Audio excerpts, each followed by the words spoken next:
welcome online classes Bishop Academy Senior Secondary School Maharajanganj. Today I will discuss class 11 physics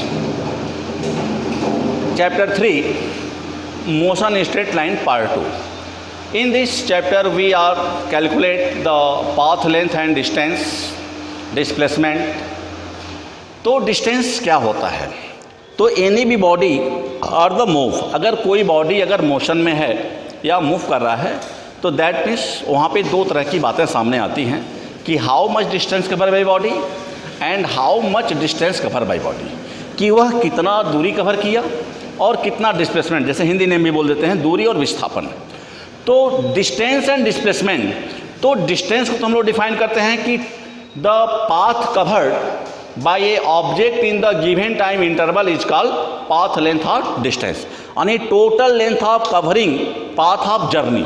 अगर हम कोई journey कर रहे हैं तो उस जर्नी के दौरान हम जितनी यात्रा करते हैं और हर डिस्टेंस को हम क्या कर रहे हैं, ऐड करते जाएं. जैसे मान लो कि दैट मीन्स हम मान लो हम यहाँ पे खड़े हैं and that means reach to go to side of wall, और हम यहाँ से दीवार की तरफ गए और फिर दीवार से हम यहाँ तक आए.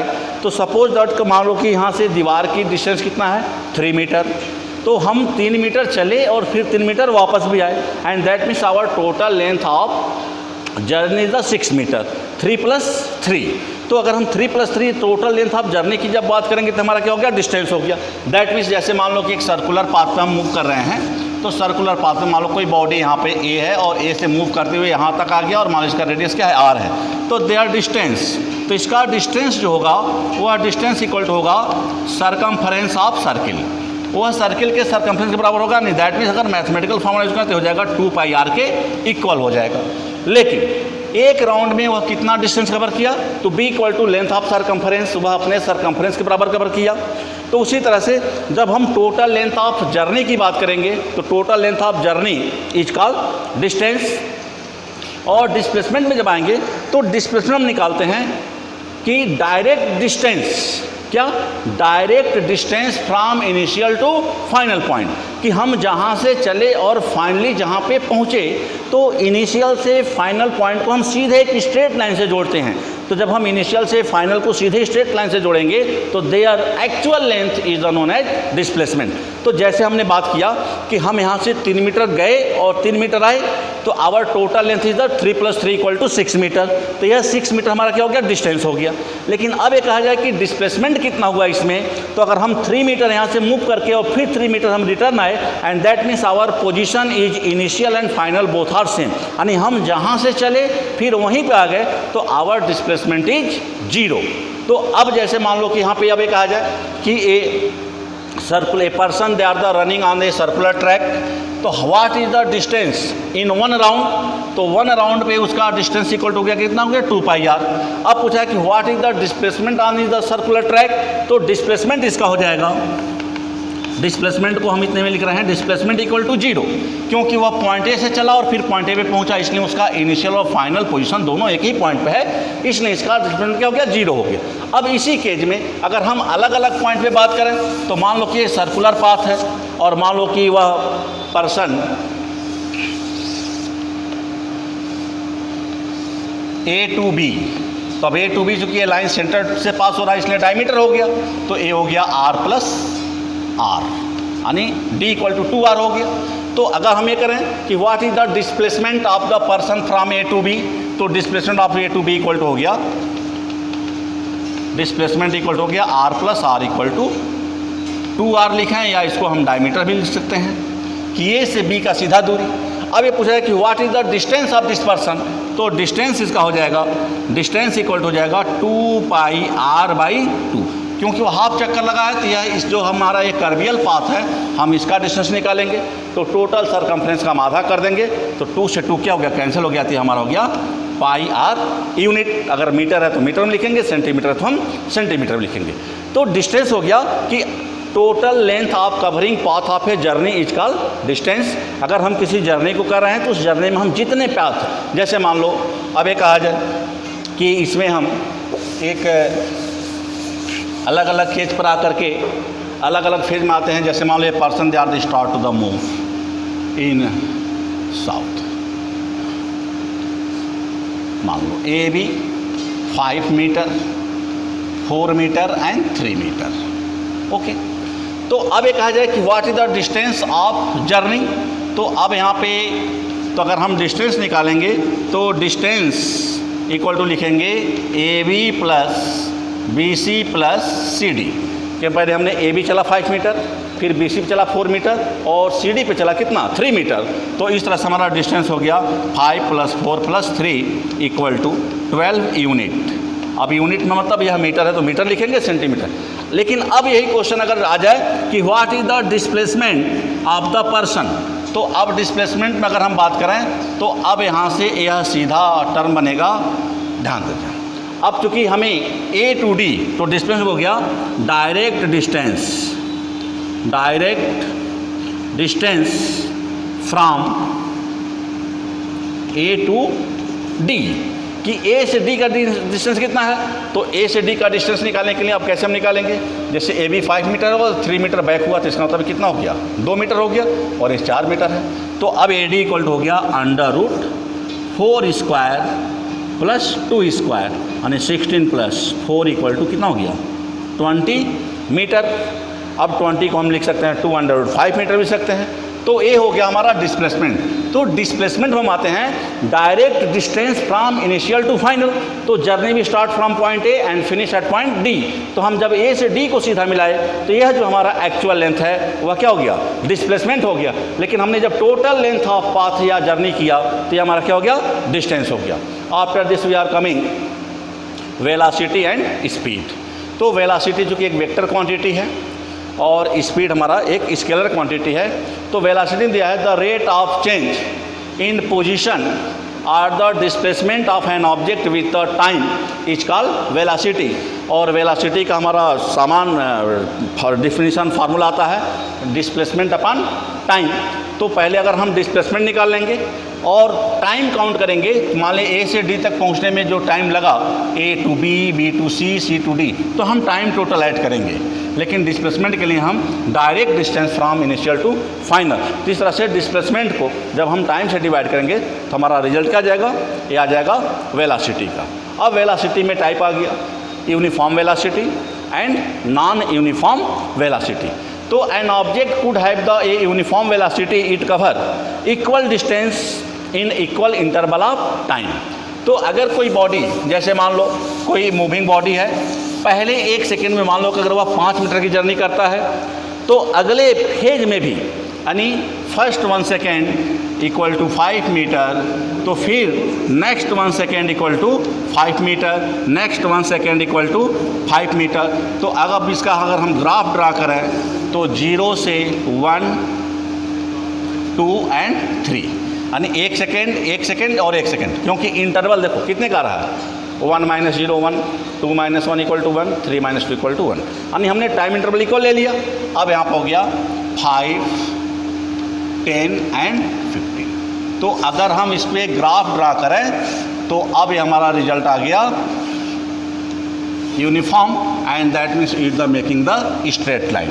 तो अगर कोई बॉडी यूनिफॉर्म तभी कहलाएगा कि when the moving body cover equal displacement in equal interval of time. यानी कवरिंग डिस्टेंस, जैसे मान लो हम 1 घंटे में अगर 20 किलोमीटर की जर्नी करते हैं तो अगले 1 घंटे में भी हम 20 किलोमीटर की जर्नी करें, फिर अगले घंटे में 20, यानी हमारा टाइम भी कांस्टेंट और कवरिंग डिस्प्लेसमेंट भी कांस्टेंट। तो any body they are the cover equal distance equal displacement in equal interval of time, they are the known as uniform velocity. After this we are coming on the next point non uniform velocity, कि when a body are cover equal distance but on equal interval of time. जैसे uniform में दोनों क्या हैं equal हैं, time भी equal होगा और कवरिंग डिस्प्लेसमेंट इक्वल होगा। इसमें हम किसी एक को क्या करेंगे वेरिएबल करेंगे, चेंज कर देंगे।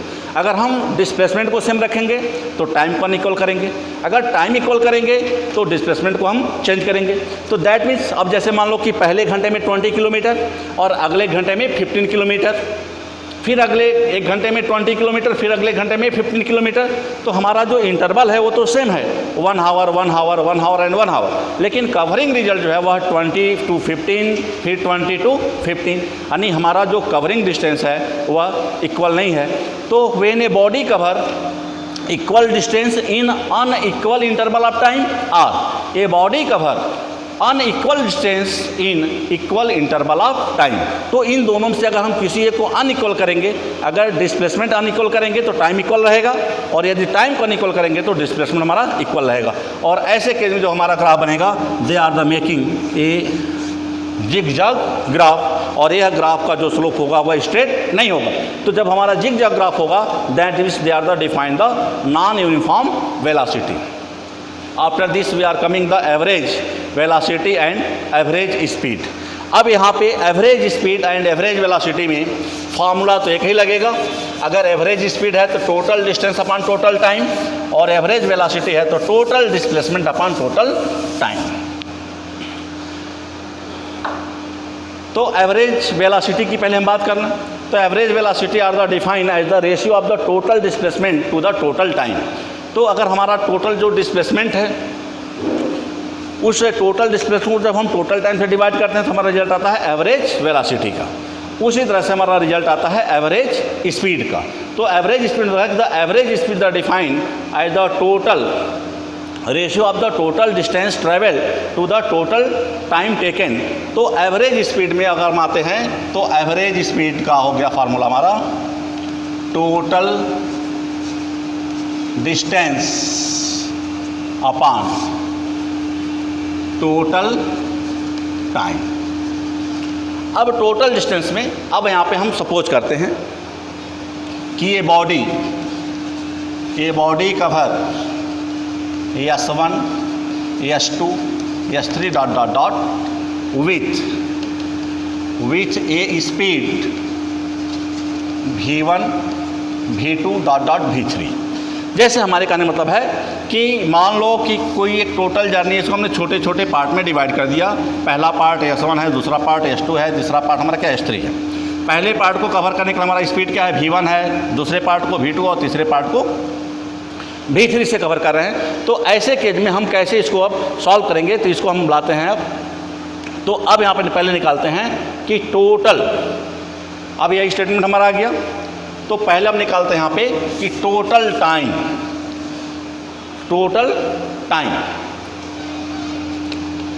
तो टोटल टाइम निकालने के लिए हम लेते हैं S1 upon V1 plus S2 by V2 plus S3 by V3, जो कि टाइम का फॉर्मूला क्या है, डिस्टेंस अपान स्पीड होता है।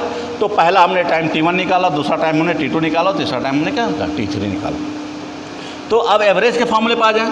तो average speed equal to S1 plus S2 plus S3 plus dot dot S1 by V1 plus S2 by V2 plus S3 by V3। ये हमने अलग अलग टाइम भी ले लिया। अब यहाँ पे सिचुएशन हमें कर रहे हैं कि अब थोड़ा सा कि अगर S1 इक्वल टू अगर हम S2 लेते हैं, यानी डैट मीन्स हम जितना डिस्टेंस पहले पार्ट में कवर करते हैं उतना ही पार्ट हम उतना ही डिस्टेंस दूसरे पार्ट में, यानी कहने का मतलब यह है कि अगर मान लो हम जितना दूर चल के जाते हैं फिर उतना ही दूर चल के वापस आते हैं, यानी हर पार्ट का अगर डिस्टेंस हमारा इक्वल है तो S1 equal to S2 equal to S3, और इसको हमने S सपोज कर लिया। तो जब इसको हमने S सपोज कर लिया तब हमारा रिजल्ट क्या आएगा, उस रिजल्ट पर आते हैं। तो उस रिजल्ट पर जब आएंगे तो उस रिजल्ट पर हमारा आ जाएगा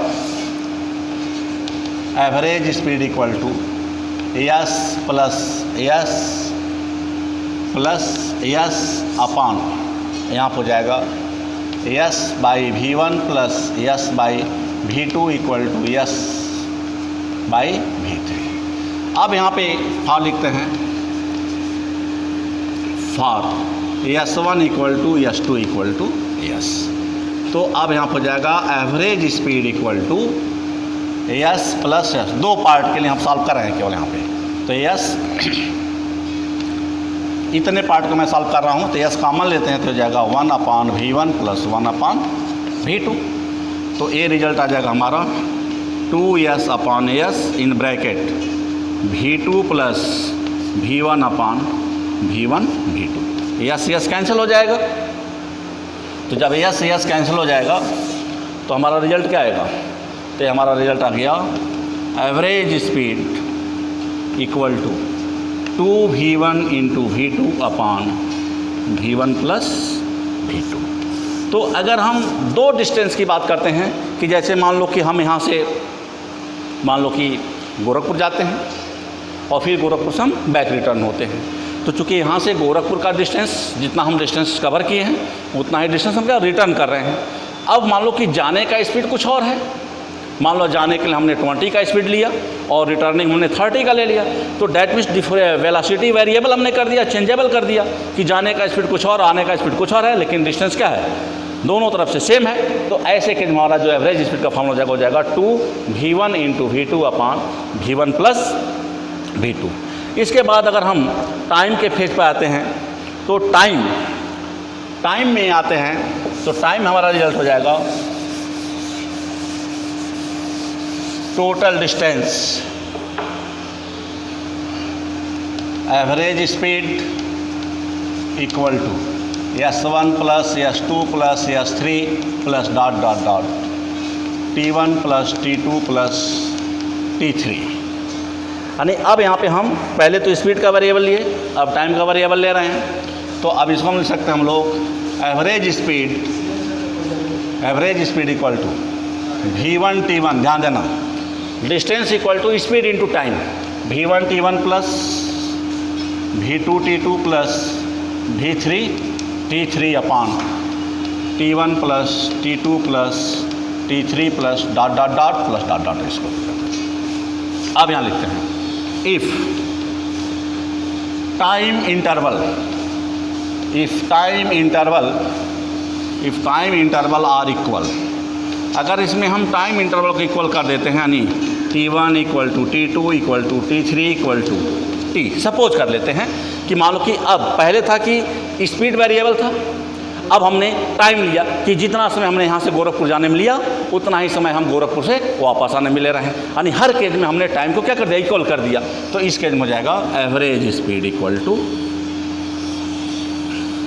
v1t + v2t + v3t + ... t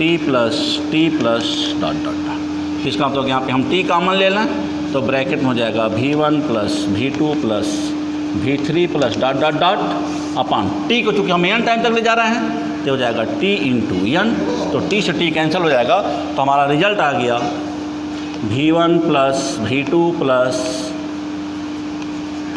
v3 + ... n time के लिए। अगर n टाइम के लिए आ गया तो हमारा रिजल्ट आ गया टोटल। तो यहाँ से एवरेज स्पीड का हमने दो कैटेगरी कर दिया। पहला हमने कर दिया कि दैट मीन्स इक्वल डिस्टेंस, अगर हम डिस्टेंस को इक्वल लेते हैं तो जैसे मान लो यहाँ से गोरखपुर का और फिर गोरखपुर से यहाँ का, तो जितना हमने डिस्टेंस कवर किया उतना ही डिस्टेंस हमने कवर किया रिटर्न में भी, लेकिन स्पीड का वेरिएबल कर दिया, हमने स्पीड को चेंज कर दिया। दूसरे फेज में लिया कि हमने स्पीड की बात नहीं की, हमने टाइम की बात किया कि जितना समय हम यहाँ से गोरखपुर जाने में लेते हैं उतना ही समय फिर गोरखपुर से महाराजगंज आने में भी लेते हैं, यानी दोनों साइड का अगर टाइम हमने इक्वल कर दिया तो उस केस में हमारा एवरेज स्पीड का फॉर्मूला आ गया v1 + v2 + v3 ...